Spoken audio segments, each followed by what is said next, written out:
You never want a serious crisis to go to waste.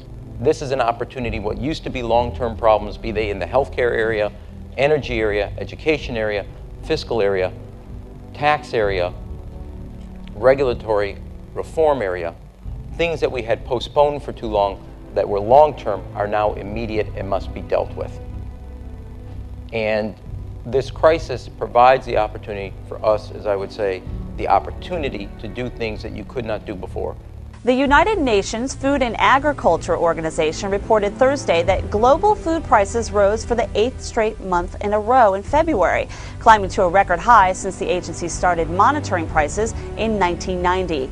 Export prices of major grains are up at least 70% from February of last year and may continue to rise, with only rice staving off a repeat of 2008's food price crisis.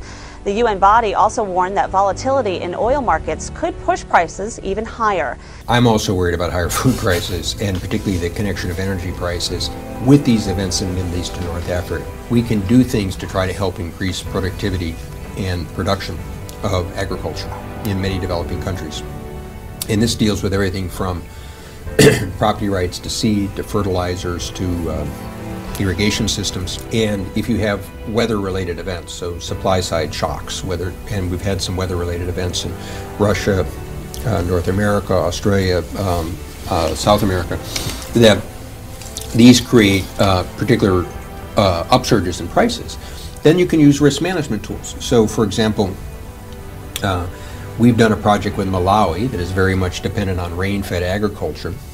So you can buy rain index futures. So if the rain doesn't come above a certain level, you get a certain sort of payment in the system. So this is how you can use the much decried derivatives markets for positive purposes. So I think there are a number of practical Your friends at Goldman steps. will be glad to hear you say. The key point is, how do we try to make these markets work better in information? When we have the uncertainties and risks of the market, let's try to help those that are most vulnerable. And that's a way that, frankly, you can target your efforts at lower cost. We shouldn't unleash this massive experiment on huge numbers of farmers and consumers throughout the world in the absence of knowing what it's going to do. It may be a matter of life and death and survival for Monsanto and a few other chemical companies, but for most of us it isn't. We can eat perfectly good food without having it genetically modified. But the fact is that at the moment this is simply a propaganda point that they make to try and justify the technology, claiming to be caring about poor people. Actually, they've put almost no effort into caring about poor people. Their whole effort has been put into getting richer themselves.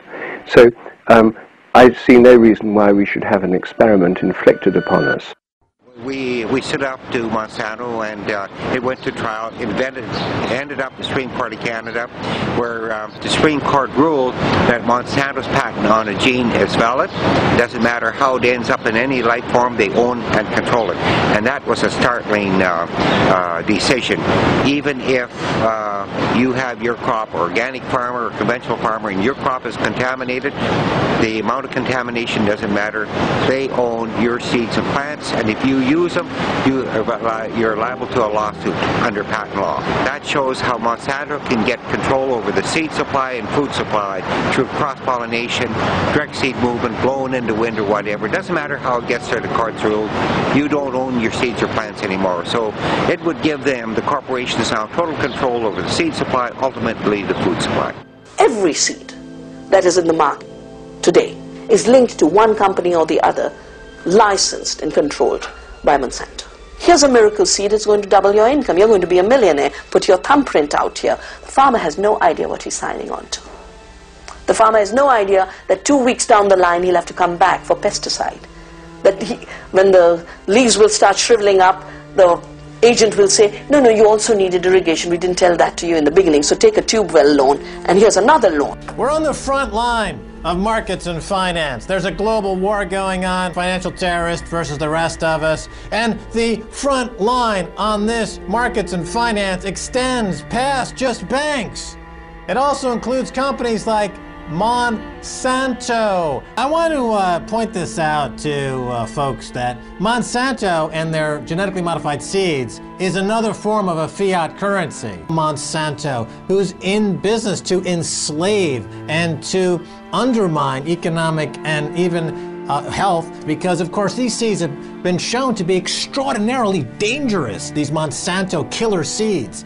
So it's health risk and economic risk, and let me just emphasize, putting the health risk aside for a second, because of course Monsanto will hire the same lawyers to argue that these are healthy that the oil industry hires, the same front group, the same scumbags. They'll come in there and defend Monsanto and they'll defend Exxon. As an American, I can tell you, I wake up hanging my head in shame at that sleazebag Hillary Clinton.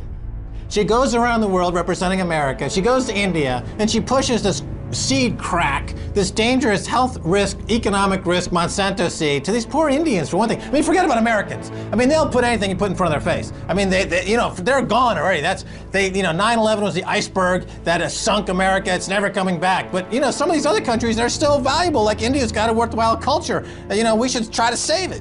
Yeah, but it's a continuation. It doesn't matter if it's Hillary Clinton, Barack Obama, George H.W. Bush, George W. Bush, Bill Clinton, whoever it is. If it were Al Gore, if it were, Sarah Palin, they still would have been doing this because it is Monsanto who executes retaliation for rejecting their seeds. Yeah, it's right. not Hillary Clinton, it's Monsanto. Well, Hillary Clinton, of course, says, the reason I bring her up is I remember famously she was like, oh, we don't want Blackwater, the mercenaries on the American payroll who commit, extraordinary rendition and assassinations overseas on behalf of our corporate clients. We don't want them anymore. And then when she's Secretary of State, of course, she's got them right there. And that's what they call, like, Monsanto, of course, it turns out that Blackwater and Z, and of course, they're being sold and turned over. They're on the payroll of these corporations. Yes, corporations all Monsanto.